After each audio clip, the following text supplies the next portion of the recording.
13 June 2063 সাল। অবাক না ব্যাপারটা? ডিসব্যান্ডিং হবার এত বছর পর বৃদ্ধ 7 জন ব্রিটিশ সদস্য এক হয়ে কনসার্টের আয়োজন করে 50 বছর পূর্তি উপলক্ষে। 2023 সালে যেটা ছিল স্বপ্ন সেটা আজ আমার পূরণ হয়ে গেছে। আমিও সেই কনসার্টে। কোটি কোটি আর্মি ছিলাম আমরা, এখন মাত্র কিছু সংখ্যক আর্মি, সবার বয়সই 50 থেকে 40 প্লাস হবে। কিছুক্ষণ পর 7 রাজা আসে, তাদের সাথে কিছু ছেলেও আসে, তারা দেখতে হুবহু আমাদের 7 রাজার মতো। তখন ইয়ঙ্গি বলে উঠে, আর্মিরা আমরা ছোট বাংতান নিয়ে এসেছি, আর বলেছিলাম না বৃদ্ধ বয়সেও আমি কোমরে হাত দিয়ে ফেক লাভ গানটা গাইবো, এই যে দেখো আমি এসেছি। জিন বলে, বুড়ো হয়ে গেছে, তারপর I am alright handsome you know. সব আর্মিরা হাসির সাথে কান্নায় ভেঙে পড়ে।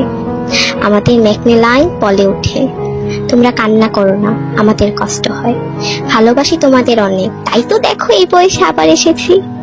কান্না করো না তোমরা প্লিজ। জি হোপ বলে, I am your hope, you are my hope, I am J hope.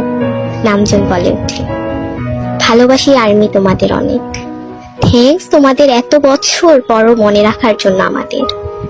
আমরা কোনোদিন তোমাদের ভুলবো না, তোমাদের ভালোবেসে যাব সারাটি জীবন। আর্মি অ্যান্ড বিটিএস এর এই সম্পর্ক সারা জীবন থেকে যাবে।